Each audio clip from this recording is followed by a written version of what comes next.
अगर यह फैसला किसानों के चेहरों पर मुस्कान लाने वाला है तो पहले क्या आपने मुस्कान छीन ली थी? अगर बिल वापसी से किसानों के चेहरे पर मुस्कान आ रही है तो क्या बिल लाकर आप किसानों के चेहरे से मुस्कान छीन रहे थे? अगर यह फैसला किसानों के चेहरे पर मुस्कान लाने वाला है तो आप पहले झूठ बोल रहे थे कि 86% किसान इसके फेवर में थे।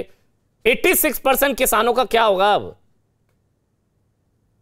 आपके चेहरे पर मुस्कान है इसका मतलब नहीं मैं सवाल नहीं पूछूंगा। बोलिए बोलिए सर, बोलिए राजकुमार जी। नहीं अब मुस्कान तो सबके चेहरे पे रहनी चाहिए। मैं भी किसान हूं, मेरे चेहरे पे भी मुस्कान रहे, देश के हर किसान के चेहरे पे मुस्कान रहे। मैं तो यही कहना चाह रहा हूं कि आज का दिन एक निर्णायक दिन साबित हुआ है और माननीय मोदी जी ने, फिर मैं कहूंगा, एक बड़ा दिल दिखाकर, एक बड़ा हृदय दिखाकर ये फैसला लिया। तीनों कृषि विधेयकों को वापस लिया और भी जो किसान यूनियन की मांगे थी उन पर भी सकारात्मक संदेश एक माननीय मोदी जी ने दिया है, कृषि मंत्री जी ने दिया है। तो आज तो मुझे लगता है कोई बहस का बहुत ज्यादा मुद्दा रहना भी नहीं चाहिए। बिल घर परिवार की बात है, घर परिवार में हम लोग बातचीत भी करेंगे। आपके घर परिवार में 86% किसान कहेंगे। चलिए छोड़ो, ठीक है सापरा जी, जरूर कहूंगा सापरा जी। मैं अच्छा आधे मिनट, ठीक है आप बोल लीजिए, 30 सेकंड और फिर सापरा जी के पास जाऊंगा। आधे मिनट में ये मैं जरूर कहूंगा अमन जी, आधे मिनट में बोलिए सर, बोलिए सर, कि मध्य प्रदेश के अंदर 1998 में एक किसान आंदोलन समाप्त कराया गया था, लेकिन कांग्रेस पार्टी की सरकार ने दिग्विजय सिंह जी मुख्यमंत्री से गोलियां चलाकर 27 किसानों की शहादत के बाद आंदोलन समाप्त कराया था जबरन। आज सौहार्दपूर्ण वातावरण में आंदोलन समाप्त हुआ है, हम सबके लिए अच्छी बात है। सापरा जी, आप भी खुश हैं? आंदोलन खत्म, बेशक एक मुद्दा खत्म हो गया लेकिन चलिए आंदोलन तो खत्म हुआ। सापरा जी। देखिए अमन जी, मैं बहुत ध्यान से सुन रहा था भारतीय जनता पार्टी के प्रवक्ता जो कह रहे थे। मैं आपको बता दूं, ये थोड़ा एको हो रहा है, एको निकाल दीजिए। मैं करवाता हूं सर। ये जो किसानों का जो आंदोलन हुआ है ये इतिहास में लिखा जाएगा, ये इतिहास में दर्ज होगा, क्योंकि 378 दिन का ये आंदोलन और इसमें 700 किसानों की शहादत भी हुई है। यानी आज ये कह सकते हैं कि जीता किसान हारा अभिमान। और किसानों ने ये सिद्ध करके दिखा दिया कि बैल कितना भी अड़ियल हो उससे खेत जुतवाना किसान जानते हैं। जिस तरह से भारतीय जनता पार्टी के प्रवक्ता कह रहे थे कि ये तो घर की बात है, आज ये घर की बात कह रहे हैं। कल तक ये उनको खालिस्तानी कह रहे थे, मवाली कह रहे थे, उन्हें देशद्रोही कह रहे थे, पाकिस्तान और चीन के एजेंट। यानी गली से लेकर के दिल्ली तक के भारतीय जनता पार्टी के आला नेता, केंद्रीय मंत्री तक इनको गलियाते रहे हैं इन किसानों को। और आज ये कहते हैं कि ये तो हमारा घरेलू मामला था और अच्छा दिन देख करके मोदी जी ने निर्णय ले लिया।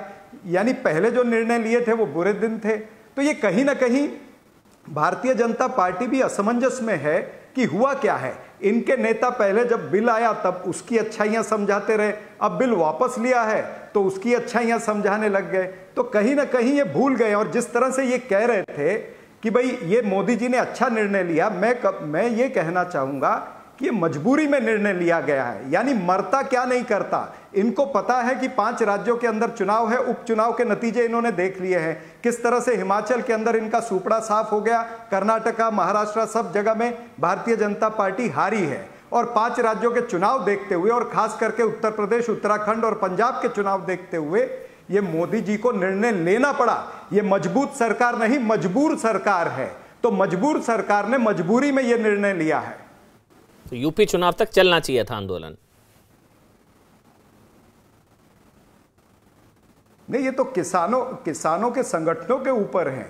किसानों की जो मांगे थी उसको विपक्ष मात्र एम्प्लीफाई कर रहा था। तो किसान संगठनों की भी जीत है और ये विपक्ष के नेताओं की भी जीत है, विपक्षी पार्टियों की जीत है जिन्होंने किसानों की आवाज को एम्प्लीफाई करने का प्रयास जी, मैंने इसलिए पूछा जी तक जो किसानों की आवाज है उसको पहुंचाया। नहीं, मैंने इसलिए पूछा क्योंकि ऐसा कहा जा रहा था ना, किसान आंदोलन की वजह से पश्चिमी उत्तर प्रदेश में जाटलैंड में थोड़ा नुकसान हो जाएगा। तो अब बात बनने से आप लोगों की बात तो नहीं बिगड़ जाएगी? मतलब बात बनने से, आंदोलन खत्म होने से इनका जो नुकसान हो सकता था वो संभवतः थोड़ा कम तो नहीं हो जाएगा? मैं इसलिए पूछ रहा था कि कम से कम आप तो चाहते थे चल जाए यूपी चुनाव तक, थोड़ा बहुत फायदा हो जाए शायद। सापरा जी, काश सरकार को पहले ये सच्चाई समझ में आती तो 700 अन्नदाताओं की जान नहीं जाती।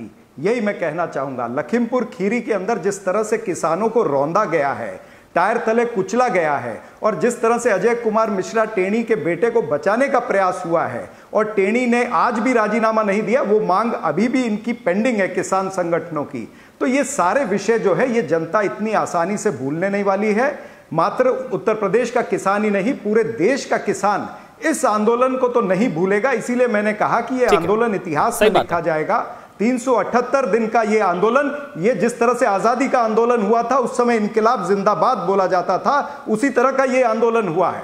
ठीक है, आपने बिल्कुल जो लखीमपुर में हुआ बहुत गलत हुआ, जो भी जिम्मेदार सख्त से सख्त सजा हो। लेकिन आप अगर लखबीर का भी जिक्र कर देते, अगर मुकेश का भी जिक्र कर देते, जिसको जिंदा जलाकर मार दिया गया इसी आंदोलन में, मुकेश, लखबीर जिसका हाथ पैर काट के जिसको लटका दिया, वो एक बार नाम ले दीजिए, लखबीर, मुकेश जी, वो भी किसान आंदोलन में ही हुआ। गलत चीजें हुई है उसका समर्थन, जो गलत चीजें हुई है उसका समर्थन कभी हमने नहीं किया है। और यह भी कह दीजिए कि नवदीप जिसे गोली लगी थी वो भी बुरा हुआ था, और यह भी कह दीजिए कि रंजीत सिंह जिसे इतना पीटा था, जिसका चेहरा सारे सोशल मीडिया पर आया था कि बाल खुले थे और खून पूरा बह रहा था पूरे शरीर से, वो भी देखिए। और किस तरह से एसडीएम ने हरियाणा के अंदर ऑर्डर दिया था कि किसानों के सर तोड़ दिए जाए, इस तरह की घटनाएं भी हुई हैं अमन जी। तो दोनों तरफ देखिए कि भारतीय जनता पार्टी की निर्मम सरकारों ने किस तरह से ये पेश आए हैं,